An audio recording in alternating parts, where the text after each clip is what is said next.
दर्शकों, आप सभी का नवभारत न्यूज 24/7 में स्वागत है और मैं हूं आपके साथ अजयदीप सिंह बलवाल।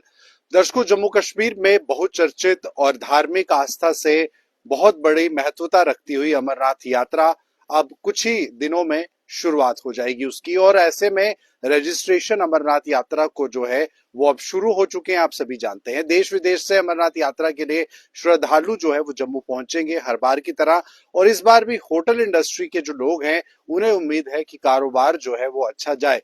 इस समय हमारे साथ पवन गुप्ता जी मौजूद हैं और काफी बारीकी रखते हैं जम्मू के अंदर कई सारी जो एक्टिविटीज होती हैं पॉलिटिकल स्तर पर या नॉन पॉलिटिकल स्तर पर, और होटल इंडस्ट्री को कहीं ना कहीं रिप्रेजेंट भी कर रहे हैं।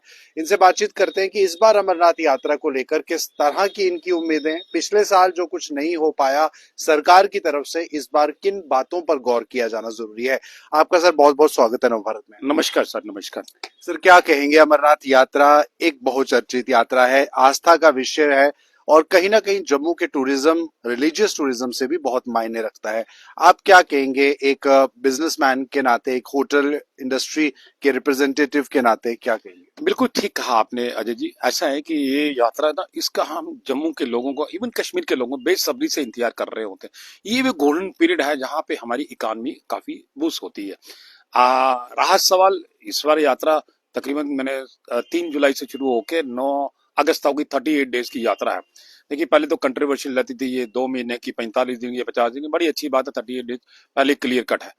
नंबर 2 इसका है कि ये यात्रा जो हमारा जो पूरा एक्सपीरियंस है ये कहता है कि शुरू शुरू में यात्रा ये बड़ी पूरे पीक पे जाती है और बाद में इसकी यात्रा में संख्या में गिरावट आ जाती है। क्योंकि अगर ऐसी यात्रा पिछले साल आप देखिए 5.5 लाख के करीब लोग गए थे, इस साल भी यात्रा अगर पूरे पीक में जाए तो 6 लाख से भी ऊपर 7 लाख जा सकती है। लेकिन सवाल ऐसे है, ये यात्रा जैसे भगवान शिव जी जो हिमलिंग की शेप में वहां पे होते हैं, लुप्त हो जाते हैं, तब ये यात्रा की संख्या में गिरावट आ जाती है। जबकि यहाँ पे हमने कई बार एलजी साहब को भी बहुत सुझाव दिए हैं और इवन जितने भी ये लोग जुड़े हुए यात्रा से उनको सुझाव दिया है कि 2003 में हमारे पास, इनके पास, श्राइन बोर्ड के पास एक रिपोर्ट पड़ी हुई है। बहुत अच्छा कर रहे हैं ये। अब दिनों का सफर घंटों में होने जा रहा है 2-4 साल में। देखिए आप, इवन केबल कार रखते जा रहे हैं। मैंने पहले कहा ये यात्रा 2 चीज पे डिपेंड करती है, एक सिक्योरिटी पे डिपेंड करती है, एक लॉन्गेविटी है शिवलिंग। सिक्योरिटी जहां तक रही बहुत अच्छी है, सोफिस्टिकेटेड गैजेट, ड्रोन सर्विलेंस बड़ी अच्छी है और पैरामिलिट्री फोर्सेस सारा कुछ अच्छी है। यहाँ तक लॉन्गेविटी ऑफ द, मैंने कहा 2003 में इनके पास रिपोर्ट पड़ी हुई है।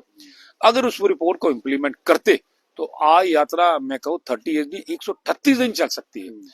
रहा सवाल उसमें with the help of DIDO IIT की मदद से इस शिवलिंग को प्रोटेक्ट किया जा सकता है with the help of curtain raiser, जहाँ एक ग्लास स्लैब बीच में रखी जा सकती है। उससे क्या अंदर का टेम्परेचर एक हो सकता है और एसी मेंटेन कर दिए तो टेम्परेचर से अंदर का हमारा एसी का टेम्परेचर लगा दे होता है तो भगवान भोलेनाथ जो एक बार विराजमान हो गए वो फिर लुप्त नहीं होंगे, क्योंकि कितनी लोगों की संख्या का वहां जाना, श्वास का लेना और छोड़ना, आज तक इन्होंने उसकी तरफ ध्यान नहीं दिया। तो इसीलिए यात्रा, क्योंकि पहले सरकारें थी वो ध्यान नहीं। अब की सरकार जो है, ये वाले जो LG साहब है, इन्होंने काफी कुछ करने की क्षमता है, लेकिन पता नहीं क्यों ऐसी बात है कि इस तरफ ध्यान नहीं दे पा। अगर देते तो बड़ी अच्छी यात्रा है। मैंने पहले कहा 38 डेज नहीं 138 दिन चल सकती है। रहा सवाल लोगों में, हमें ये भी थोड़ा सा एक चीज है, जैसे अब ट्रेन जैसे 19 अप्रैल को जानी थी, अब एंडिंग अप्रैल या मई में जाएगी, तो एक वो भी एक कारण है कि यात्रा में यम्मू में गिरावट आ जाएगी। मेरे पास एक्सपीरियंस डाटा है कि पिछले साल यहाँ से तकरीबन आप समझिए 31% लोग जम्मू से गए थे, बाकी 69% सीधे चले गए थे। और 2 साल पहले यहाँ पे 39% गए थे और बाकी के लोग सीधे चले गए थे। अब जब ये ट्रेन चली जाएगी, जिसने वेस्ट बंगाल से आना, जिसने मुंबई से आना, जिसने गुजरात से आना, वो जम्मू नहीं आएगा, वो सीधा ही जाएगा। क्योंकि 2 चीजें होती है, एक होती एडवांस रजिस्ट्रेशन, जैसे आपने कहा बड़ा उत्साह है लोगों में, यात्रा की रजिस्ट्रेशन करवाने जा रहे हैं। एक होती current registration. Current registration Jammu में भी है, करंट रजिस्ट्रेशन श्रीनगर में भी, और इवन मैंने सुना है कटरा में भी करने जा रहे हैं। तो जब करंट रजिस्ट्रेशन श्रीनगर में होगी तो लोगों को होता कि यहाँ पे अगर क्यों ठहरना, वो सीधा ही कलकत्ता चलेगा, मुंबई से चलेगा, गुजरात से चलेगा, अहमदाबाद से चलेगा, सीधा श्रीनगर जाएगा। वहाँ रजिस्ट्रेशन को लेकर यहाँ पर रघुनाथ बाजार में जो व्यापारी, उनका ये भी कहना था कि प्रोमिनेंट जगहों पर रजिस्ट्रेशन काउंटर्स लगाए जाए ताकि जो रजिस्ट्रेशन के लिए आए वो मार्केट में भी घूम सके, यहाँ से उस बहाने कुछ खरीदारी भी कर सके। आपको लगता है कि रजिस्ट्रेशन काउंटर्स जो है वो सिटी के मतलब अंदर होने चाहिए? बिल्कुल ठीक कहा आपने। देखिए ऐसा है, अब जैसे कि यहाँ पे रजिस्ट्रेशन जो होती है रेलवे स्टेशन पे होती है, जहाँ पंचायत घर में होती है वहीं पे होती है। लोग अंदर में आते हैं। एक तो महाजन सभा में है, हम लोगों ने डोनेट की वहां पे जहाँ पे वो होती है, और दूसरी है साधु संतों के लिए वहां पे मंदिर में होती है, मान जी के मंदिर में या आश्रम में होती है। अब यहाँ के लोगों का है कि यात्रा बाहर से आती है, बाहर से चली जाती है। अगर यहाँ पे रजिस्ट्रेशन करंट रजिस्ट्रेशन हो तो कुछ ऐसा वातावरण भोलेनाथ जी का वहां भी हो सकता है। हमारे पास एम्पल स्पेस बस स्टैंड में पड़ी हुई है। यहाँ पे देखिए ये यात्रा जब होती है वहां पे बारिश भी होती है, धूप भी होती है, सिक्योरिटी भी वहां पे है, सब कुछ है, एम्पल स्पेस है, पार्किंग भी है, सब कुछ है। पता नहीं सरकार क्यों नहीं एडमिनिस्ट्रेशन क्यों नहीं चाहती यहाँ पे। अगर ऐसी जैसे रघुनाथ बिहार वालों की डिमांड है, पिछले कई सालों से करते आ रहे हैं, अगर ऐसी चीज हो जाए तो यहाँ पे जब करंट रजिस्ट्रेशन हो तो नेचुरली स्वाभाविक है वापसी भी लोग यहाँ पे आएंगे। नहीं तो वापसी में सीधा बाहर से चले जाएंगे तो वो यात्रा का सही मजा नहीं हो पाएगा। जी जी गुप्ता साहब, अब हाल ही में जो है तवी किनारे महाआरती की शुरुआत की गई है और बोला यह गया है कि यात्रा के दौरान भी ये आरती होती रहेगी। आपको लगता है कि जम्मू के अंदर रिलीजियस टूरिज्म के लिहाज से ज्यादा जो यात्री या टूरिस्ट है उनको अट्रैक्ट ये बात करेगी? देखिए ऐसा है, जम्मू को इंडिपेंडेंट टूरिस्ट स्टेशन बनाने के लिए बहुत से प्रोजेक्ट है, जिससे एक ये भी है, ये आर्टिफिशियल लेक्स और किनारे का सौंदर्यीकरण on the pattern of Sabarmati.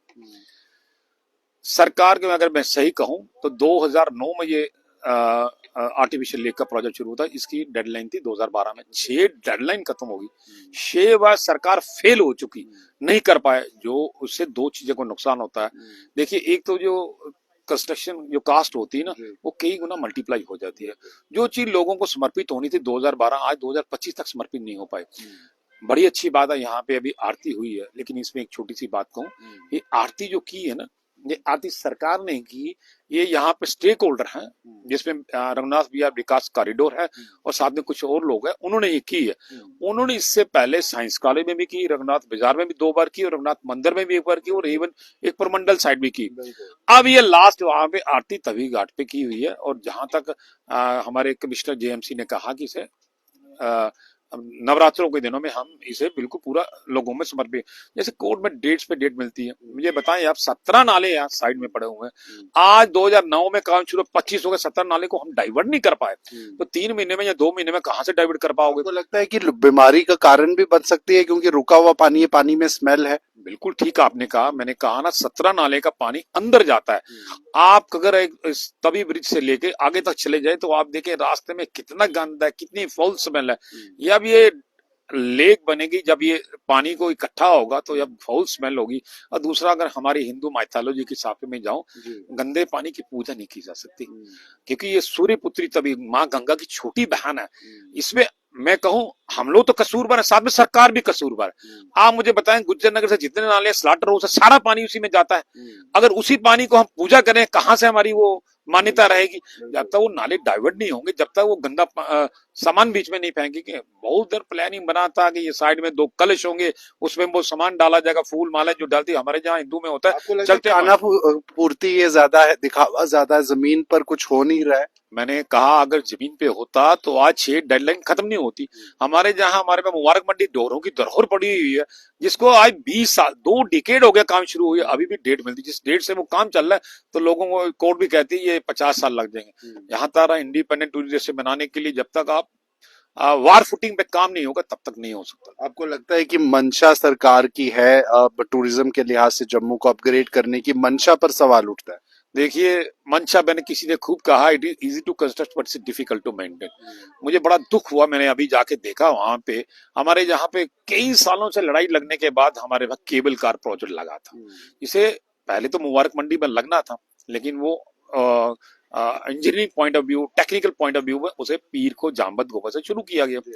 और आज आप खुद यहाँ पे जाके विजिट कीजिए, पीर को जामबद गोबा से जो है ना मोहम आया था, वो प्रोजेक्ट ही बंद कर दिया हुआ है। आज केबल कार वो चलती नहीं है। असेंबली के अंदर इस चीज को द्विर सिटी जी ने उठाया, क्या कहेंगे? देखिए ऐसा है, यहाँ पे पत्नीटाप में लगा, जहाँ गुलमर्ग में लगा, बहुत सक्सेसफुल है वहां पे गुलमर्ग में।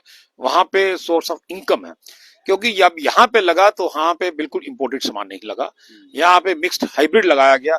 आज वहां पे देखिए रस्टिंग ऑफ आयरन लगा। मैंने किसी टेक्निकल आदमी को पूछा, बोलता है ऐसा है कि जितनी भी आयरन की रोप स्ट्रिंग्स जिससे ना वो चेंज करनी है, how much it will take, कितना टाइम लगेगा। तो आप देखिए अगर केबल कार यहाँ पे नहीं चल रहा, उसके बाद आगे मुझे देखा मौका मिला वहां पे वो वहां पे musical light and fountain show बड़ी, एलजी साहब ने ये दोनों का उद्घाटन किया, कोविड पीरियड के दौरान दोनों में किया। बड़ा लोगों में उत्साह था, आज मैं उसको भी देखता हूँ। वहां पे जब बागे बाव में जाते हैं, इन्होंने प्राइवेट टेंडर की, पहले तो वहां पे बैकअप नहीं था, पता नहीं बैकअप ही होगा, लेकिन वहां पे शो ही नहीं चल रहा। वो क्यों नहीं चल रहा? वहां पे एक चीज की कह ले, म्यूजिकल फाउंटेन काफी 300 फुट 250 फुट तक ऊपर जाता है, वो एक अट्रैक्शन थी वहां पे। अब इन्होंने वो चीज बंद कर दी हुई है और एक सामने एक स्क्रीन लगा दी है, और स्क्रीन के ऊपर डिस्प्ले होता है जैसे प्रोजेक्टर होता है। और जहां अभी वो तूफान आया, वो स्क्रीन भी टूट गई। अब पिछले कई दिनों से वो चल नहीं रहा, तो कहाँ से टूरिज्म को बूस्ट मिलेगा, कहाँ से लोग अट्रैक्ट होंगे? इसलिए लोग बाहर से आते हैं और बाहर से चले जाते हैं। अब आगे आगे एक्सप्रेस कॉरिडोर बनने जा रहा है। जम्मू को बीच में कोई चीज जब तक अट्रैक्ट करने के लिए नहीं होगी, तो अंदर टूरिस्ट नहीं आएगा। और मैं सीधी सी बात कहता हूँ, जितने हमारे होटल्स हैं, कई लोग तो बंद की कगार में बंद करके चले गए। आउट ऑफ सिटी में मैं बताऊँ क्यों, जीवल होटल है वहाँ, सम्राट होटल है, बंद हो गए रेजिडेंसी रोड में। तो ऐसा ना हो कि मैक्सिमम लोग बंद होने की, क्योंकि आजकल बड़ा मुश्किल है, it is difficult to survive, नहीं कर पा रहे। टूरिज्म डिपार्टमेंट के इनिशिएटिव को आप किस तरह से देखते हैं इसमें? देखिए, टूरिज्म डिपार्टमेंट के पास प्रोजेक्ट होने चाहिए। प्रोजेक्ट्स के ऊपर फंडिंग तभी होती जब डीपीआर बनती है। जब आप प्रोजेक्ट्स ही नहीं बनाएंगे, डीपीआर नहीं बनेगी, फंडिंग कहाँ पे होगी? अगर आ भी आती है, उसको इम्प्लीमेंट नहीं करें। मुझे एक चीज बताएं आप, यहाँ पे ये बड़ी अच्छी चीज है, एक्सप्रेस कॉरिडोर नहर साइड बनाया। हमारी ये धरोहर है पड़ी हुई है, नहर पड़ी रणवीर सिंह कैनाल, यहाँ सूर्यपुत्री, तभी इसको आप हेरिटेज क्यों नहीं डिक्लेयर करते? और आगे आप चले, अम्बारन साइड पड़ी हुई है, जियापोता घाट पड़ा, और गुरुद्वारा पड़ा, फोर्ट्स पड़े हैं, और एक सोनी महिवाल पॉइंट है जिसको पाकिस्तान साइड में मेला लगता है। आप टूरिज्म को डेवलप नहीं कर रहे, कहाँ से अंदर आएगा? अब की बार एक चीज मैं शुक्रिया अदा करता हूँ, हमारे इनके साथ सीएम साहब से मीटिंग हुई थी। हमने कहा था G20 आपने कश्मीर में किया, अगर G20 जम्मू में करना होता तो कहाँ आते? तो अब की बार फंडिंग रखी है इन्होंने, जहाँ पे गोल्फ क्लब के पास, वहां पे जैसे वो वाटर गेम्स बनाने जा रहे हैं, और साथ में एक अच्छा हॉल बनाने जा रहे हैं, जिसमें आप G20 जैसी होंगी। तभी लोग, कब बनेगी, कब बनेगी? मैंने पहले कहा, हाल तो ये है जैसे मुबारक मंडी वाला और ये वाला, ऐसा हाल रहा है, तो नेक्स्ट जनरेशन देखी कब देखेगी। बिल्कुल, बहुत दुखद ये बातें हैं, क्योंकि जम्मू के अंदर लगातार जम्मू के टूरिज्म को बढ़ावा देने के लिए बहुत बड़ी बातें होती है, ढोल नगाड़ों के साथ कई सारे प्रोजेक्ट्स की शुरुआत होती है, लेकिन बाद में वो प्रोजेक्ट ठंडे बस्ते में चले जाते हैं। और इन सब चीजों से जो सबसे ज्यादा प्रभावित होता है, वो है जम्मू का टूरिज्म, वो है जम्मू के वो कारोबारी जो अपनी रोजी रोटी इस पर चलाते हैं, टूरिज्म पर। रिलीजियस टूरिज्म की अगर बात करें तो जम्मू के अंदर बहुत पोटेंशियल है। श्री माता वैष्णो देवी के लिए लाखों की, करोड़ों की संख्या में लोग हर साल आते हैं, और वहीं जम्मू एक ऐसा मात्र शहर जो कि इस टूरिज्म के लिहाज से बहुत चल सकता है, बहुत तेज गति से जम्मू का टूरिज्म भी चल सकता है। लेकिन मंशा जो है वो एक बहुत बड़ा सवाल है कि आखिरकार मंशा सरकार के उस स्तर पर नहीं है। फिलहाल जम्मू के अंदर टूरिज्म की कई सारी डेस्टिनेशंस हैं जिनको अपग्रेड और डेवलप करने की जरूरत है, और कई सारे लॉन्ग पेंडिंग प्रोजेक्ट्स के कंप्लीट होने की भी जरूरत है। हालांकि अब नई सरकार, 6 महीने हो चुके हैं नई सरकार को, लेकिन सरकार भी इस बारे में अभी तक कुछ ज्यादा नहीं कह पाती, क्योंकि वो कहती है कि उनके हाथ बंधे हैं, अभी तक बिजनेस रूल्स डिसाइड नहीं हुए हैं, बहुत सारी चीजों पर अभी भी पर्दा है। तो आखिरकार इस बार भी अमरनाथ यात्रा के दौरान क्या यात्री जो है वो जम्मू से बाहरों बाहर चले जाएंगे, या जम्मू के अंदर रुककर यहाँ के कारोबारियों को जो है एक मौका देंगे कमाने का और फलने फूलने का? क्या राय है आपकी इस इंटरव्यू के बारे में? जरूर आप कमेंट बॉक्स में साझा कीजिए। फिलहाल मुझे दीजिए इजाजत, और नमस्कार।